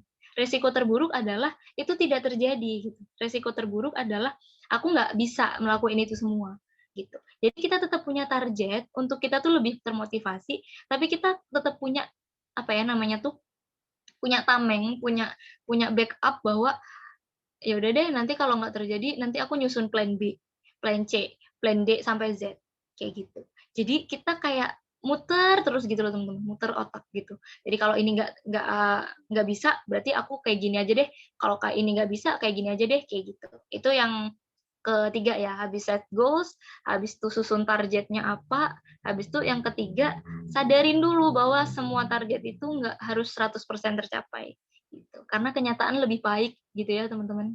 Ya nggak banyak ya, kenyataan itu lebih pahit dari apa yang kita ekspektasikan gitu. Jadi kita jangan berekspektasi lebih, don't expect too much gitu sih. Keywordnya adalah don't expect too much teman-teman. Kita jalanin aja, usahain apa yang kita bisa, nggak usah berekspektasi yang gimana-gimana. Yang penting kita punya target gitu. Jadi ketika kita berbelok, misalkan kita tiba-tiba menyimpang, ada yang nawarin ini itu segala macam, kita kayak mikir lagi kan tujuanku ini. Kalau aku milih ini, kita kayak mempertimbangkan lagi gitu. Kalau aku milih ini, nanti tujuanku bakal lama gitu tercapainya. Nanti tujuanku bakal sulit buat cepet-cepet nyampe kayak gitu. Tapi kalau aku milih ini buat untuk misalkan ya udah deh nggak apa-apa gitu. Kita mentoleransi ya udah aku mau ikut organisasi aja deh. nanti kan ini juga bisa mencapai tujuanku gitu. Jadi kayak kadang di tengah-tengah nanti ada kegiatan-kegiatan atau aktivitas yang emang itu tuh datang sebenarnya tuh punya punya manfaat gitu loh teman-teman, punya sesuatu yang bermakna untuk tujuan kita nanti. Tapi kadang kita nggak sadar gitu. Jadi itu kenapa setiap kita memilih, memutuskan sesuatu itu harus dengan pertimbangan. Plus minusnya apa, kenapa aku memilih ini, motivasinya apa. Itu kenapa kalau ada open recruitment organisasi itu mesti nanya motivasi apa kamu masuk di organisasi ini, kayak gitu. Jadi nggak asal coba, maunya coba-coba kayak apa ya, mencoba keberuntungan gitu. Jangan ya, jangan mencoba keberuntungan apa-apa dicoba. Ya udah aku nyoba aja sih Kak, siapa tahu aku masuk gitu. Padahal kita nggak punya tujuan gitu. Jadi tujuan itu penting. Tujuan, susun target, kemudian yang ketiga sadar diri bahwa don't expect too much itu tadi. Kemudian untuk mempertahankan lagi yang keempat kayak bikin to-do list gitu. Bikin to-do list kayak misal satu hari ini aku mau webinar, cuci baju, masak-masak, misalkan kayak gitu. Jadi kita menyusun skala prioritas gitu ya teman-teman. Kan skala prioritas itu kalau teman-teman tahu yang model 4 itu ada penting, tidak penting, penting, sangat gitu, penting, sangat penting, penting, mendesak, penting, tidak mendesak gitu. Teman-teman tahu nggak? Ada yang tahu nggak?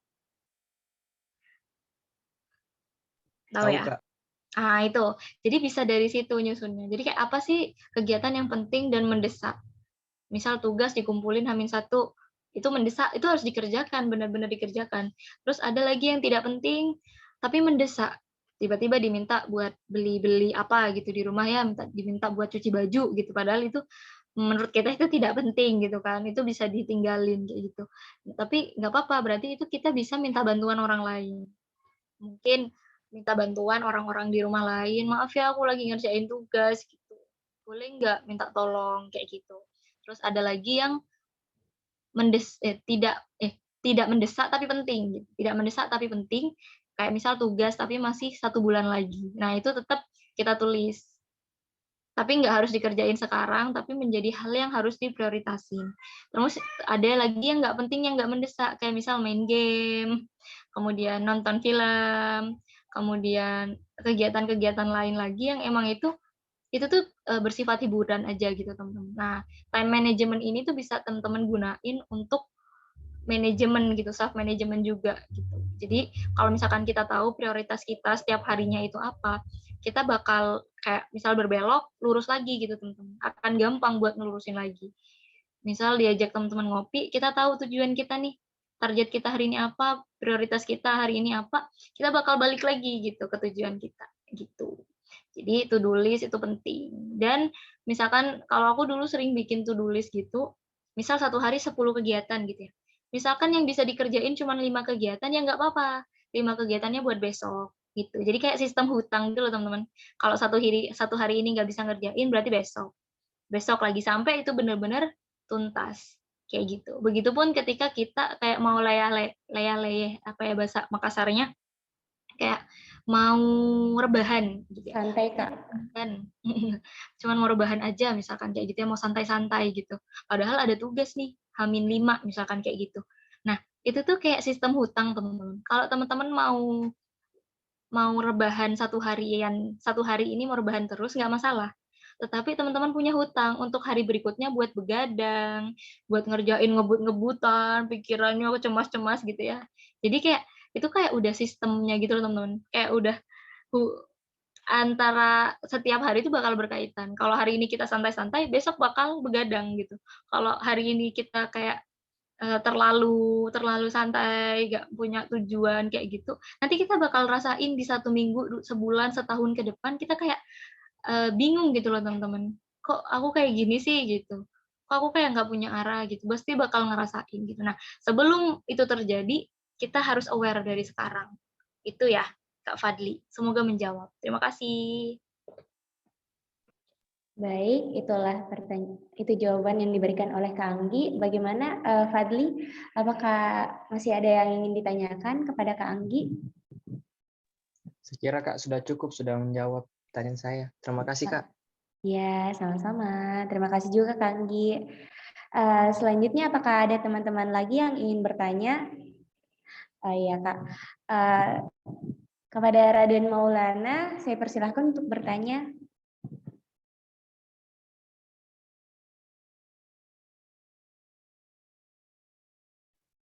Silahkan unmute untuk Maulana.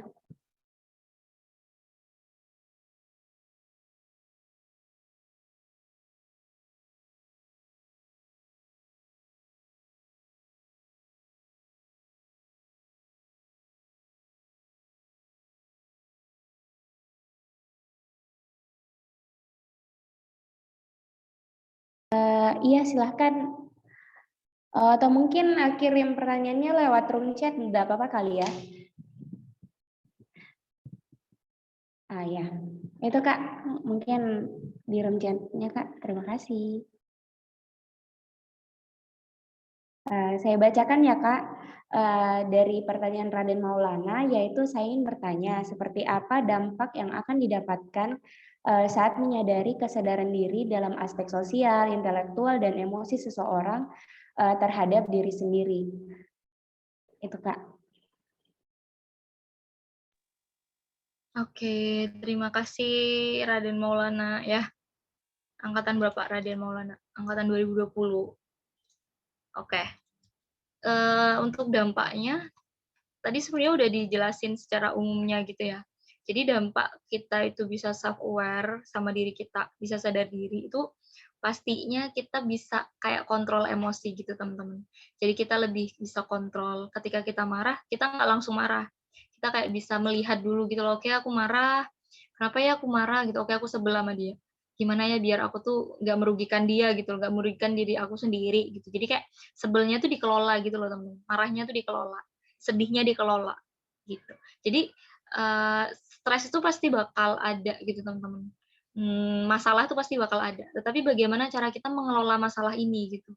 Bagaimana cara mengelola masalah ini agar masalahnya ini nggak bikin kita terpuruk. Agar masalahnya itu nggak menyelimuti kita. Agar emosi negatifnya nanti nggak menyelimuti diri kita. Kayak gitu. Nah, kalau misalkan kita udah bisa kontrol diri, kita pasti bisa bisa melakukan aktivitas dengan baik, lebih produktif. Kayak misal kalau misalkan ada masalah pun kayak kita tuh enjoy aja gitu loh, menikmatin gitu, menikmatin karena kita tahu gimana caranya kontrol dan mengelola masalah itu, kayak gitu. Nah, kalau misalkan dari segi sosial, karena kita bisa memahami diri sendiri, otomatis kita bisa memahami orang lain, gitu ya Raden. Kita bisa memahami orang lain, kita bisa mengenal orang lain, kita bisa jadinya nggak mudah insecure gitu, nggak mudah insecure karena kita ngerasa bahwa oke, dia tuh punya pengalaman yang beda gitu, jadi dia itu mungkin belajarnya lebih giat gitu, makanya dia itu lebih oke dalam dalam materi, misalkan dalam mata pelajaran misalkan, atau mungkin dalam tugas-tugas gitu dia oke ya gitu, keren ya gitu. Jadi kayak kita tuh lebih apresiasi gitu. Apresiasi ke diri sendiri, kita apresiasi ke orang lain, nggak mudah ngejudge, nggak mudah ngebully, nggak mudah yang komen-komen negatif gitu, karena kita bisa menghargai satu sama lain gitu. Jadi dampaknya tuh besar ya. Kalau dari segi intelektual sendiri, karena kita bisa mengenal potensi kita, jadinya tuh secara intelektual kita bisa ngembangin gitu loh, ngembangin potensi. Kalau misalkan di psikotes nanti teman-teman belajar ada yang namanya ini ya, Wechsler ya, tes Wechsler itu, karena ini anak psikologi ya, tes Wechsler itu nanti kan ada original IQ, ada full IQ gitu ya. Jadi kayak sebenarnya tuh kita punya kapasitas IQ tuh segini gitu. Ternyata yang kita gunain tuh cuman segini. Nah gitu, kalau kita self-aware, yang bakal kita gunain sama kapasitas kita tuh bakal seimbang gitu loh teman-teman. Kalau kita nggak self-aware, nanti yang kita gunain tuh cuma 50%, padahal kapasitas kita 100%. Kayak gitu, sederhananya gitu. Gitu, Raden, apakah menjawab? Ada feedback mungkin?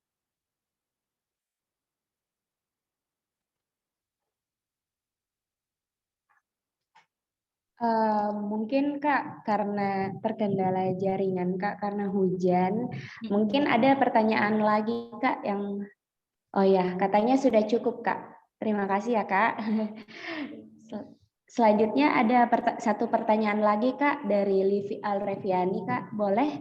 Boleh. Ya, Livi Alreviani silahkan untuk bertanya. Boleh di ya. Oke.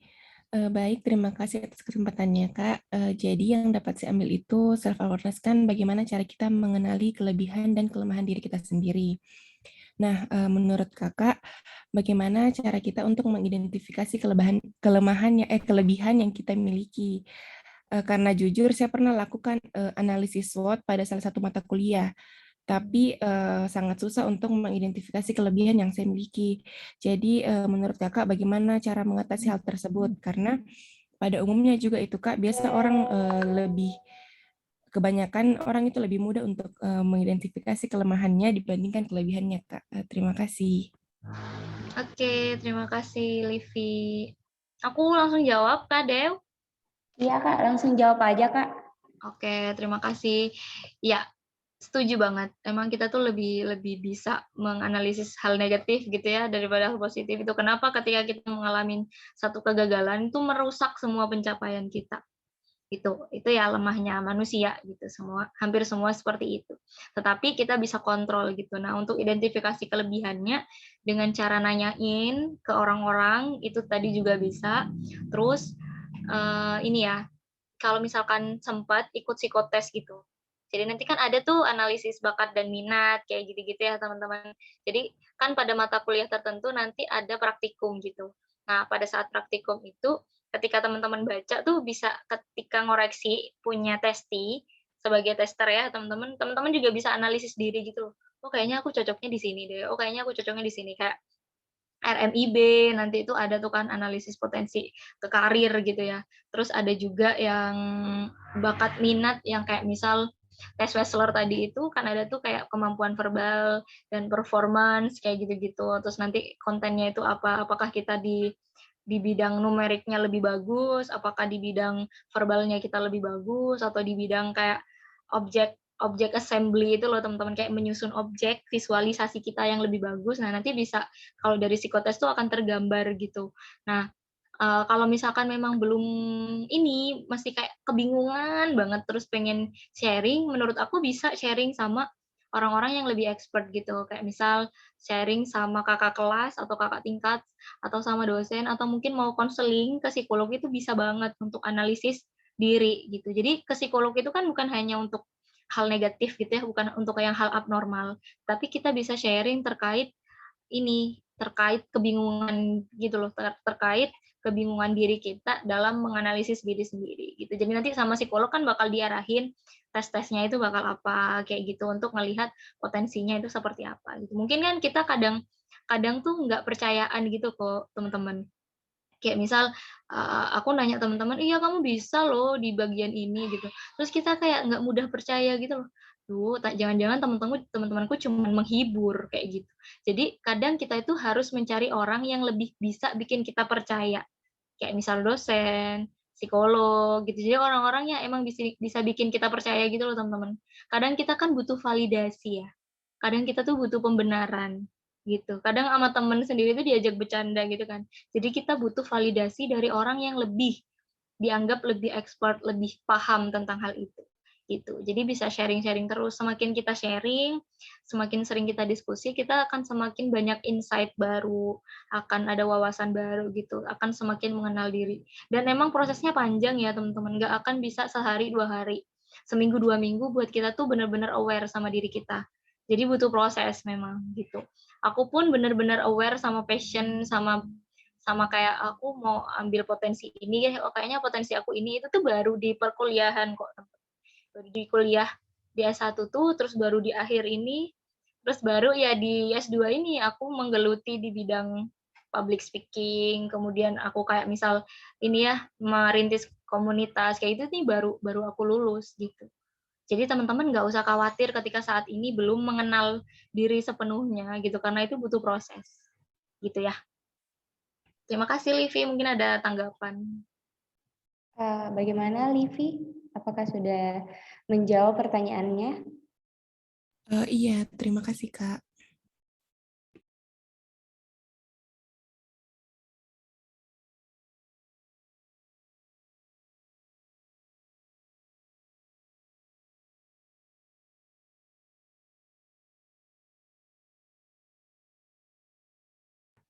Kak Dewi masih mute, Kak. Oh ya, maaf Kak. Baik, terima kasih Saudari Livi, Muhammad Nur Fadli, dan Raden Maulana telah bertanya kepada narasumber kami. Semoga jawaban yang diberikan dapat menjawab pertanyaannya. Selanjutnya pada kegiatan kali ini yaitu pemberian games yang akan diberikan oleh Kak Anggi Citra Alvira. Bagaimana Kak? Yap, ini aku Ya. screen ya. Share screen, ya. Apakah sudah bisa Kak? Sudah. Ya. Ya, teman-teman semoga masih semangat. Ini udah siang, di situ jam 11. Iya Kak, sudah jam 11. Teman-teman, ayo semangat lagi. Di sini masih jam 10-an gitu, teman-teman. Oh iya. Jadi tadi ketika mulai jam 8 tuh, kalau versi aku tuh pagi banget ya. Iya Kak, maaf nih Kak. Gak apa-apa, tapi emang ya kalau kerja kan jam segitu udah ini ya, cuman karena aku fleksibel. Jadi kayak aku kan freelancer gitu ya. Jadi kayak mentoring tuh aku lebih banyak di malam hari gitu, teman. Aku mentoring skripsi psikologi, anak-anak psikologi. Jadi malam hari tuh lebih banyak fokusnya. Karena aku ritme kerjanya tuh di malam hari, teman-teman. Nah, kayak gini nih juga teman-teman harus memahami kayak ritme belajarnya teman-teman tuh di pagi, siang, atau malam. Ini harus benar-benar tahu. Teman-teman tuh fokus ngerjain tugas tuh di pagi, siang, atau malam. Itu salah satu cara buat ngenalin diri. Jadi kayak teman-teman tahu aja gitu cara buat nyelesain tugas lebih cepat. Kayaknya harus di malam hari deh. Kayaknya di pagi hari atau pas di subuh-subuh kayak gitu. Nah, itu tergantung teman-teman ya. Kalau aku di malam hari sih. Ini udah tampil ya? Iya. Mungkin bisa kirim linknya Kak. Oh, atau udah ada di share screen ya. Teman-teman. Jadi sekarang tugasnya teman-teman adalah pergi ke www.menti.com. Ya, di ponsel atau di laptopnya juga boleh.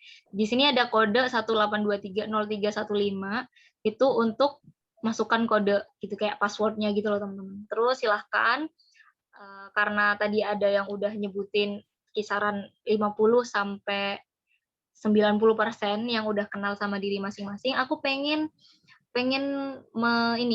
melihat ketegasannya teman-teman, sebenarnya apa sih satu kelebihan dan satu kelemahan yang paling dominan ada di dalam diri teman-teman.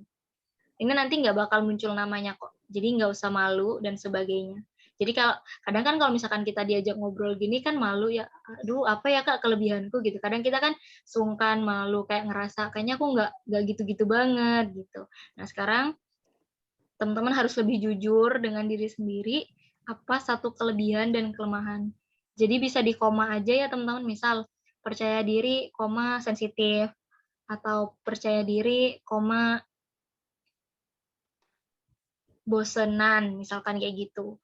Kemudian, misalkan kayak gitu. Nah, itu nggak apa-apa.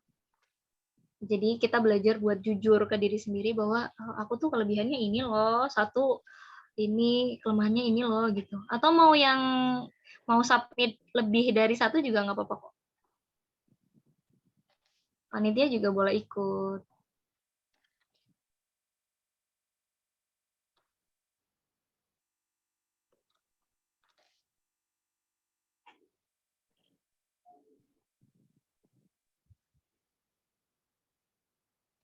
Oke, kemudian malu tidak enakan. Ketika kita tahu kelemahan, kita tuh tahu juga cara meminimalisir biar itu tuh nggak tampak ke orang lain. Atau mungkin nggak merugikan orang lain gitu ya teman-teman. Kelemahan overthinking. Nggak suka menunda tugas. Oh ini keren nih, nggak suka menunda tugas gitu ya. Berarti suka kerjain tugas tuh cepet-cepet gitu ya. Ini sebenarnya bukan kelemahan ya, kelebihan ya. Takut tampil banyak orang.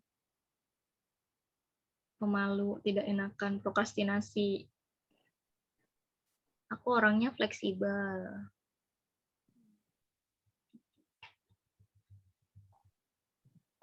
Mudah marah. Kayaknya kalau overthinking udah semua overthinking ya Kak. Aku juga ya, aku juga. Overthinking apa loh sekali-kali. Jadi misal kita tuh punya waktu buat overthinking gitu ya, sejam misalkan. Udah aku mikirin gitu. Tapi habis itu jangan lupa actionnya gitu loh teman-teman. Jadi jangan terlalu banyak dipikir, terus kita lupain, aktivitas atau kegiatan yang harus kita lakuin gitu. Mikir boleh, action juga perlu gitu. Asik. Jadi ada porsinya gitu ya, porsinya masing-masing. Bosenan, gampang ilfil, kemudian nih paling banyak nih. Teledor, menggambar. Oke, penggambar nih ini ya positifnya ya, kelemahan. Pemalu, tak tahu arah gitu. Nah, mungkin teman-teman semoga dari webinar kali ini, setelah selesai webinar, aku harap teman-teman nggak hanya berhenti di pikiran atau di wawasan. Jadi teman-teman jangan lupa menerapkan action, apa yang teman-teman dapat di hari ini, ambil yang positif, buang yang negatif. Jadi dilakuin ya, jangan hanya nerima materi terus diabaikan gitu.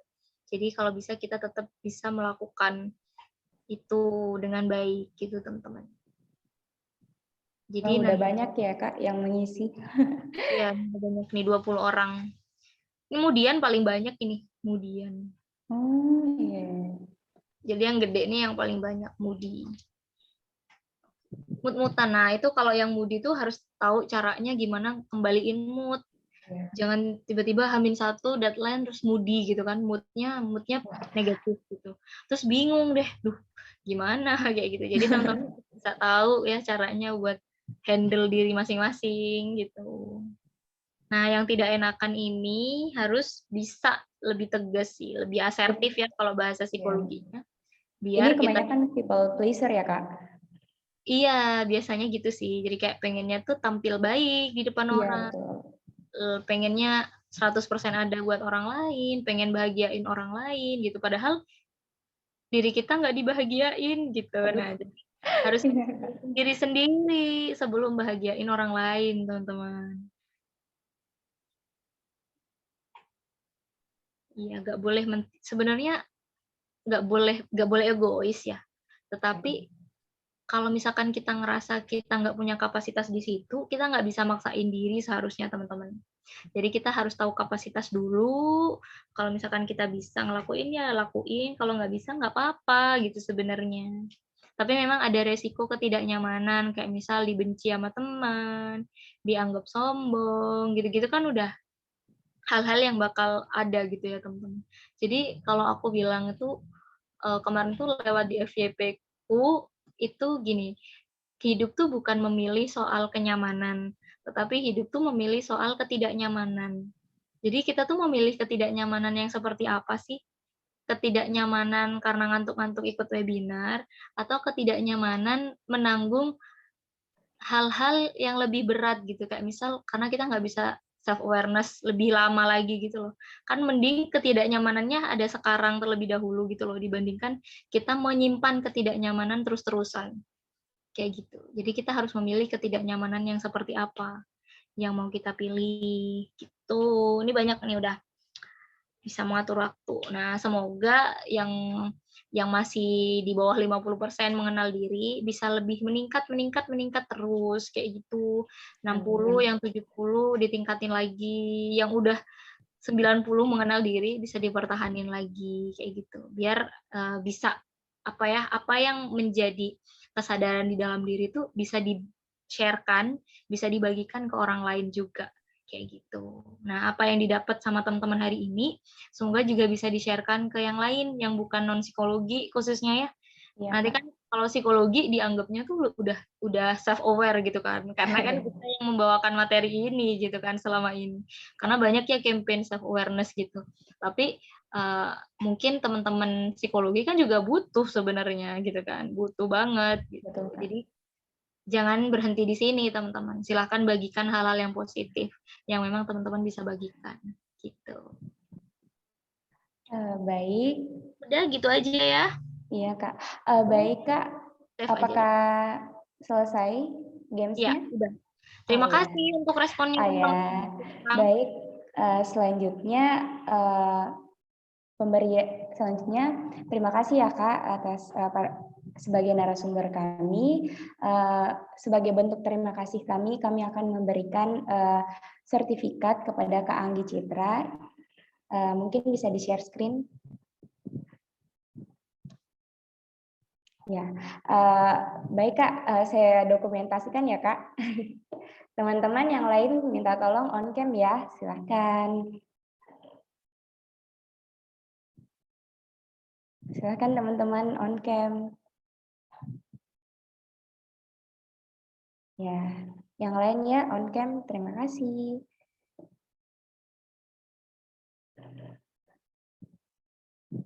Ya, baik. Jadi saya on cam ya Kak, saya screenshot ya Kak. Baik, 1, 2, 3. Sekali lagi, 1, 2, 3. Baik, selesai Kak. Mungkin bisa share screen-nya dimatikan dulu ya. Baik, selanjutnya sesi dokumentasi untuk Kanggi dan para peserta. Teman-teman yang lain on cam lagi ya, minta tolong. Oke. Oke, ya. Saya mulai ya screenshot-nya. 1, 2, 3. Sekali lagi. 1, 2, 3. Baik, itulah Kak. Sesi kali ini materinya sangat luar biasa dibawakan oleh Kakak. Sebelumnya terima kasih ya Kak, Kanggi. Mohon maaf jika ada salah-salah kata Kak. Kami selaku mahasiswa masih banyak kurangnya Kak. It's okay, nggak apa-apa. Iya Kak. Nobody's perfect ya, nggak ada 100% orang yang sempurna gitu teman-teman. Yang penting kita sadar, evaluasi, perbaiki lagi, meningkat kayak gitu. Progres ya. Terima kasih Iya, untuk Kak. terima kasih banyak. Mohon maaf kalau ada kurang-kurangnya. Iya Kak, sama-sama Kanggi. Iya. Kanggi, kalau mau mungkin sibuk, Kakak sibuk atau gimana? Boleh live aja Kak. Oke, terima kasih ya. Terima kasih ya Kanggi. Iya. See you next time ya teman-teman. Semoga lancar sampai akhir. Amin Semoga Kak. terima kasih Kak. Iya. Teman-teman yang lain jangan ada keluar dulu ya. Selanjutnya kita buka sesi post-testnya yang diarahkan oleh Kak Dori Panjaitan. Silahkan. Baiklah teman-teman semua, tadi psikoedukasinya, webinarnya seru sekali ya. Jadi kami, ya kelompok kami itu untuk sekarang mengadakan evaluasi untuk webinar ini. Jadi kami, sebentar. Jadi kami akan melakukan post-test untuk linknya. Teman-teman bisa klik di room chat.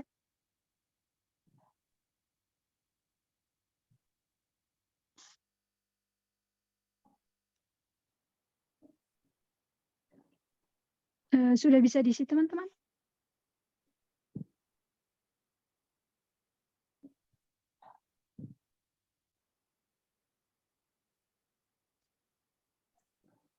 Silahkan teman-teman.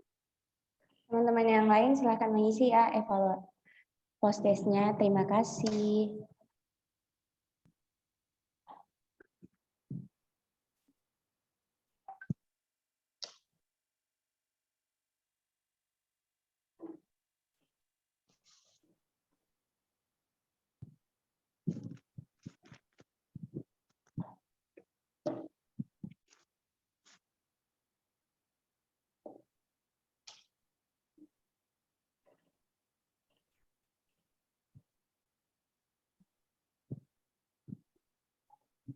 Sebelumnya teman-teman, jikalau teman-teman sudah mengisi, tunggu sebentar ya teman-teman.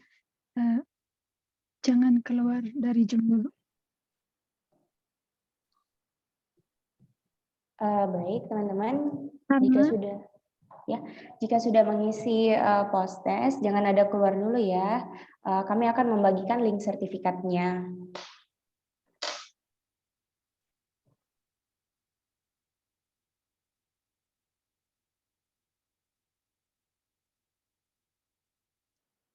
Jadi mungkin untuk mengisi post testnya 10 menit cukup ya teman-teman. Jadi 8 menit lagi mungkin.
Teman-teman minta tolong jangan ada yang keluar dulu ya.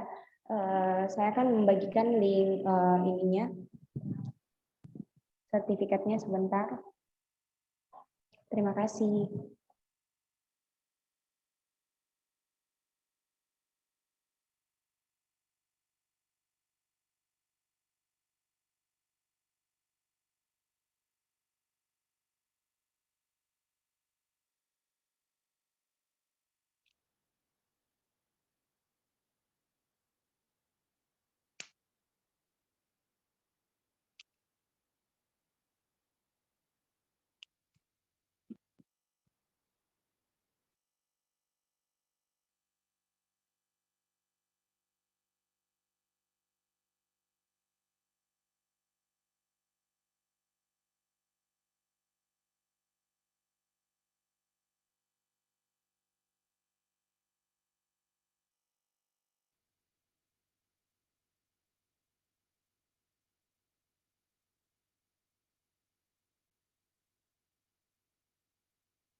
Teman-teman minta tolong isi dengan baik ya pretest dan posttestnya. Apakah ada teman-teman dari di sini yang belum mengisi lembar pretestnya ataupun posttestnya? Silahkan raise hand. Untuk dikirimkan linknya lagi. Sudah, oh ya. Terima kasih ya. Yang belum silahkan bertanya ya mengenai linknya. Sempat baru bergabung, kami akan mengirimkan linknya. Terima kasih.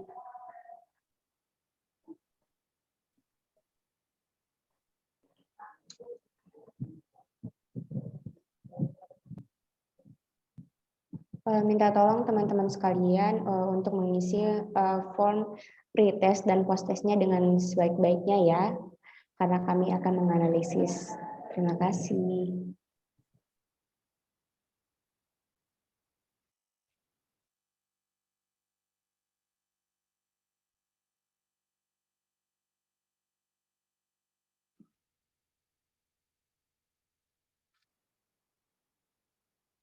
Baiklah teman-teman, sudah hampir 10 menit. Apakah teman-teman sudah selesai mengisi posttestnya? Silahkan boleh menjawab di room chat atau unmute, silahkan teman-teman.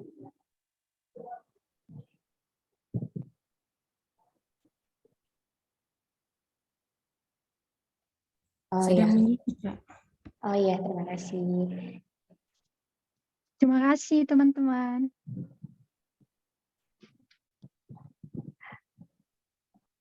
Yang ya.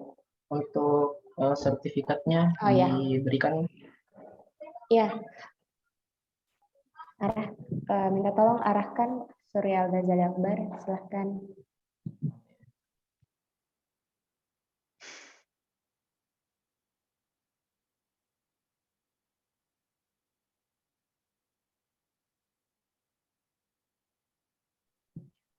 Teman-teman sekalian,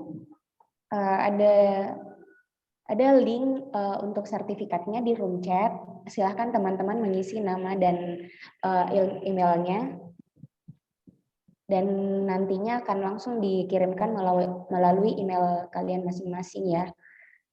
Silahkan mengisi teman-teman. Tapi jangan lupa isi posttestnya terlebih dahulu, kemudian mengisi link sertifikatnya. Terima kasih.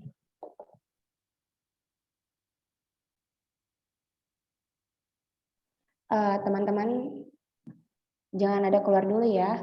Kalau misalnya sudah semua mengisi, baru bisa keluar. Terima kasih.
Ya, bagi yang sudah mengisi pretest, posttest, dan sertifikatnya, terima kasih ya. Silakan boleh jeli, ya silakan. Terima kasih. Terima kasih banyak teman-teman. Terima kasih banyak teman-teman. Semoga dapat diaplikasikan materinya dalam kehidupan sehari-hari. Semoga kita Terima bertemu. kasih, Kak. Iya. Terima kasih Kak. Iya. Terima kasih kembali. Terima kasih Terima kembali. kasih. Iya.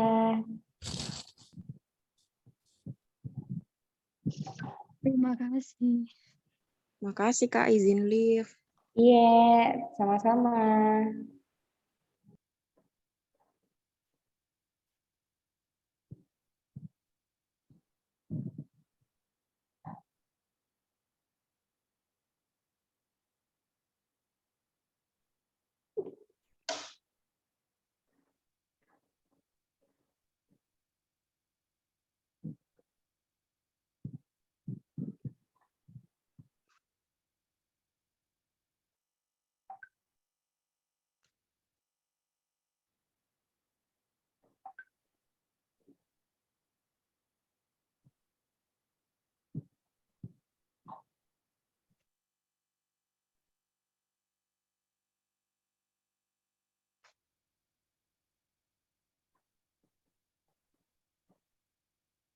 Baik, bagi teman-teman yang sudah mengisi pretest, posttest, dan sertifikat, terima kasih.